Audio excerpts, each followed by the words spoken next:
जय श्री महाकाल। तो दोस्तों, आपका स्वागत है अपने चैनल अघोर महाशक्ति में। तो आज हम आप लोगों के लिए लेके आए हैं करण 50वीं साधना, जो कि आप इसी गुरु पूर्णिमा को 1000 बार मंत्र जाप करके सिद्ध कर सकते हो। तो पहले तो मैं आपको ये बता दूं कि करण 50वीं है कौन और कहाँ से आई।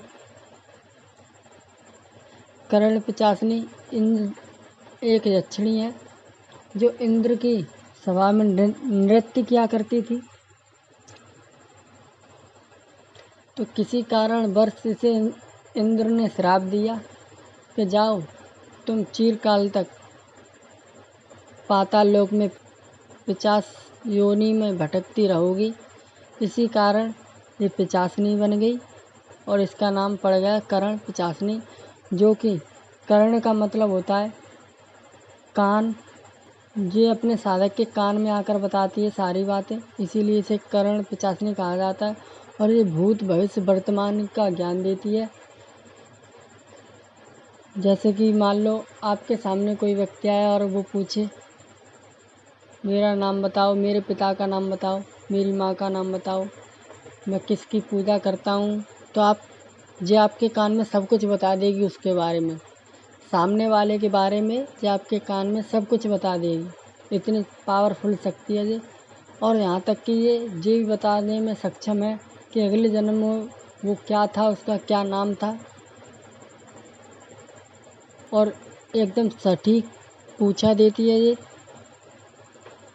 ठीक है। और इसकी साधना किसको करनी चाहिए और किसको नहीं, ये भी मैं आपको बता देता हूँ। इसकी साधना देखा जाए तो अघोरी, तांत्रिक और साधु करते हैं।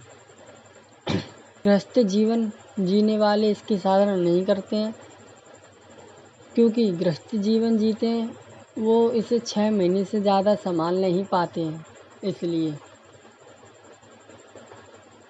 और शक्ति कोई बुरी नहीं होती है। ठीक है, कि मैं आपको फिर बता दे रहा हूँ। और अगर आप इसे गृहस्थ जीवन में सिद्ध कर रहे हो तो ये आपकी माँ या बहन या पत्नी के रूप में आपके साथ रहती है। अगर आपकी माँ है जीवित और आप इसे अपनी माँ के रूप में सिद्ध कर लेते हो, तो ये आपकी माँ की मृत्यु कर देगी, ये मैं आपको बता दे रहा हूँ। अगर आपकी बहन है, आपके घर में रहती है, उसकी शादी नहीं हुई है और आप इसे सिद्ध करके अपनी बहन के रूप में रखते हो, तो ये उसकी भी मृत्यु कर देगी। अगर उसकी शादी हो गई है तो आप इसे अपनी बहन बनाकर रख सकते हो। अगर आपकी पत्नी है तो उसके साथ भी ये यही करेगी।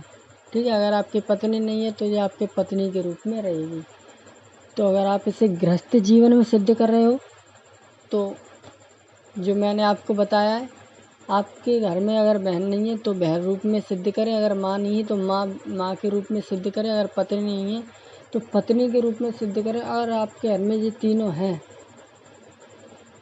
ठीक है, तो इसकी साधना ना करें, अन्यथा इसके बुरे परिणाम आपको भुगतने पड़ेंगे। ठीक है। आपके घर में उस व्यक्ति की मृत्यु हो जाएगी जिसके रूप में आप इसे सिद्ध करोगे। और अगर इसकी साधना में आपसे कोई भी त्रुटि होती है, कोई भी गलती होती है,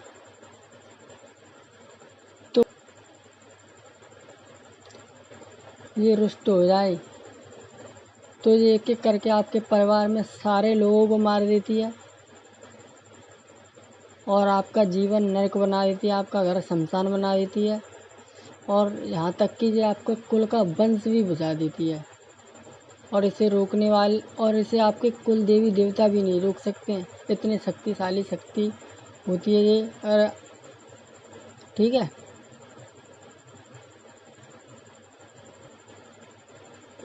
अगर ये किसी तरह से रुष्ट हो जाए तो इसे उच्च कोटि का साधक ही संभाल सकता है।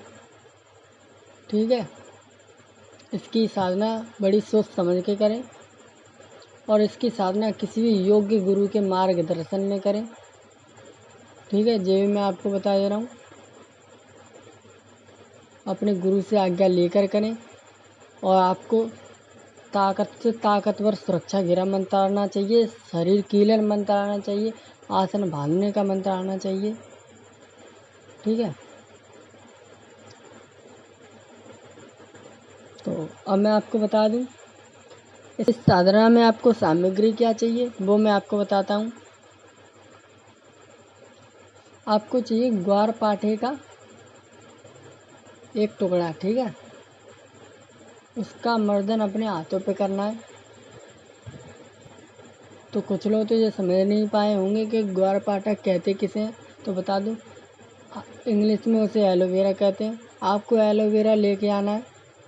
लाने के बाद आपको बैठ जाना है और ये साधना शमशान में या बाहर स्थान में करें। और आप घर पे करते हो तो किसी भी एकांत कमरे में करें। ठीक है, यहाँ पर ना बिल्कुल ही शोर शराबा ना हो, बिल्कुल शांति हो, वहाँ पर करें रात्रि के 9 बजे के बाद। ठीक है, एलोवेरा लेके आना है। लाने के बाद आपको अपने आसन पे बैठ जाना है। आसन बांधकर उस पर बैठ जाना है।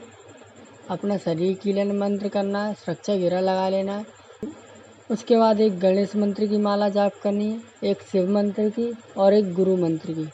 ठीक है, फिर आपको जो मैं मंत्र बताऊंगा उस मंत्र का 1000 बार जाप करना है। जाप करते समय वो एलोवेरा अपने सामने रखना है आपको। ठीक है, जाप करने के बाद वो एलोवेरा आपको किसी चाकू से काट लें। काटने के बाद उसका जो अंदर का लेप है उसको अपने हाथों पर लगाकर वहीं पर सो जाना है। और सपने में आपको कर्ण पिशाचनी दर्शन देगी और फिर वो आपके कान में पूछा देनी शुरू कर देगी। तो पहले तो आपको उससे बचन ले लेने। ठीक है, तो मैं आपको मंत्र बताता हूँ, ध्यान से सुने। ओम क्रीं समान शक्ति भगवती कर्णे पिचासनी चंडेरु बीड़ी बध बध स्वाहा। मंत्र एक और बार बताता हूँ, ध्यान से सुने। ओम क्रीं समान शक्ति भगवती कर्ण पिचासनी चंडेरु बीड़ी बध बध स्वाहा। मंत्र डिस्क्रिप्शन बॉक्स में भी लिख दूंगा। ठीक है, और जो मैंने आपको एलोवेरा का पौधा बताया है, जो लोग नहीं जानते, उसका फ़ोटो भी ये रहा, देख लेना स्क्रीन पर। और अगर आपको ऐसी साधना और चाहिए तो हमारे चैनल को सब्सक्राइब कर लें। वीडियो अच्छी लगी हो तो लाइक करना और ज़्यादा से ज़्यादा शेयर कर देना, जिस